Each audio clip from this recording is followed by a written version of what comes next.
Hello guys, welcome to Power Friends. In this video lecture we are talking about that importance of water. Okay, first video lecture के अंदर हमने देख लिया है कि organisation of life GATE 2025 biochemistry section 1 की हम बात कर रहे हैं, जिसके अंदर हम सेकंड वीडियो के अंदर फोकस करें तो जिसमें आ जाता है हमारा second topic importance of water. So we know about that water. Okay, water which is composed by that H2O. Okay, यानी कि ऑक्सीजन और हाइड्रोजन से बना हुआ है. 60-70% हमारे शरीर में उसका हिस्सा है. Okay, as well as water की क्या क्या इंपॉर्टेंस है उसके बारे में हम आज जानने वाले हैं. So water is we know about that universal solvent in the all the type of chemical reactions as well as in biochemical reactions. Okay. Then after which is also important part of that transportation. Okay, कोई भी nutrients का transportation करवाना है हमारे body के अंदर या फिर प्लांट्स के अंदर, तो वो भी हम कैसे कर सकते हैं by the help of water. Okay, as well as some are that ions channels are only depended on the water. Okay, ion channels जो भी चलती है उसके हिसाब से भी, यानी कि इंटरनल एक्सटर्नल आयंस की जो भी नंबरिंग है वो भी मेंटेन कौन करता है, वाटर की कॉन्सेंट्रेशन ही मेंटेन करती है और उसके हिसाब से ही आयंस जो है वो मूवमेंट शो करते हैं internal as well as externally, as well as also which is maintain the our internal body temperature. Okay, कभी भी ऐसा हुआ कि जैसे जैसे हीट बढ़ती है वैसे वैसे हमारा इंटरनल बॉडी टेम्परेचर भी 49 42 ऐसा चला जाता है? ऐसा नहीं होता. ओके, वो ऑब्वियसली 37 या 39 ऐसे डिग्री सेल्सियस पर ही रहेगा. बहुत ज़्यादा नहीं चला जाता या फिर बहुत ही ज़्यादा कम नहीं हो जाता.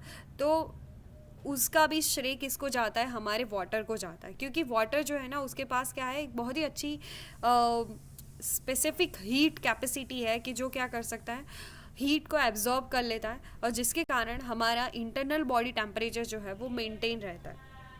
देन आफ्टर हम बात करें कोई भी फूड्स की या फिर न्यूट्रिएंट्स की, तो वो भी हम वाटर्स के थ्रू ही एक जगह से दूसरी जगह पर हमारी जो बॉडी के अंदर कई जगह पर जो भी फूड्स आया है, यानी कि डाइजेस्टिव सिस्टम में जो भी फूड आया है उस फूड को अगर आपके ब्रेन तक ले जाना है, ओके, आपके पैर तक ले जाना है, तो वो सारी जो सिस्टम वर्कआउट करती है bye the help of water. Okay, water के अलावा न्यूट्रिएंट्स का ट्रांसपोर्टेशन पॉसिबल नहीं है.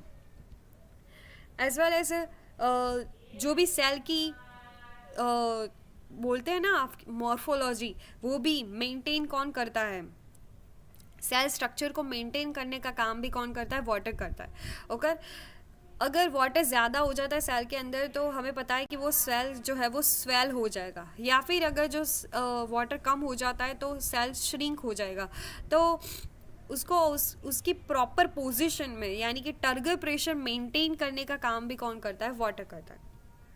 देन आफ्टर साइनोवियल फ्लूइड के अंदर या फिर ऐसे कोई भी जॉइंट्स की अगर हम बात करें तो उसके अंदर भी उसका मेन इंपॉर्टेंस रोल है. Okay, as well as some are that hydrolysis process. Okay, without water hydrolysis process is not form.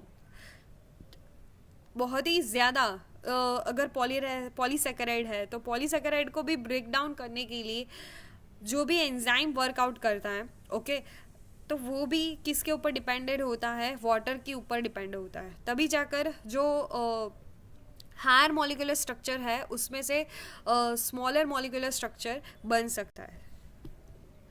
Then after whenever we are talking about the photosynthesis, तो फोटोसिंथेसिस में बहुत सारी चीज़ें इंपॉर्टेंट है. Sunlight है, chlorophyll है. Okay, then after क्या हो सकता है? न्यूट्रिएंट्स होते हैं, सॉइल होती है, लेकिन उसके साथ वाटर भी होना ज़रूरी है. ओके, अगर वाटर नहीं होगा तो न्यूट्रिएंट्स का ट्रांसपोर्टेशन लीव्स तक कैसे होगा? तो ये भी बात हमें ध्यान में रखनी चाहिए. Okay, then after very important part of that human body, it maintains the pH. Okay, सारी जगहों की, हमारे ब्रेन से लेकर हमारे पाँव तक जितने भी ऑर्गन्स है, ओके, जितने भी स्पेसिफिक कैरेक्टरिस्टिक वाले जितने भी प्लेसेस है उसकी पीएच जो है ना वो अलग अलग है. हार्ट की पीएच देख लो, इंटेस्टाइन की पीएच देख लो, उसके बाद स्टमक की पीएच देख लो, कि सबकी पीएच वेरी है. तो वो किससे मेंटेन होती है? वाटर से वेरी होती है. ओके, तो I hope you are clearly understood the importance of the water, okay. और ऑलवेज हमेशा हम आपकी बॉडी को हाइड्रेटेड रखें, तभी जाकर आप कोई भी अच्छे से अच्छा आप थिंक कर पाओगे, ओके। एज वेल एज आपकी बॉडी भी आपको साथ देगी।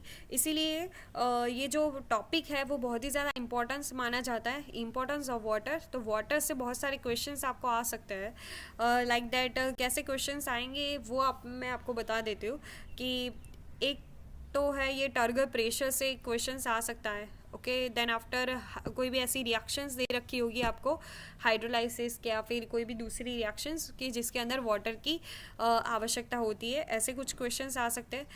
देन आफ्टर ऐसे पीएच वैल्यू के ऊपर भी क्वेश्चंस आ सकते हैं कि आर्टरी ब्लड की पीएच बताइए या फिर स्टमक की पीएच बताइए, ऐसे करके बहुत सारे क्वेश्चंस आपको पूछे जा सकते हैं।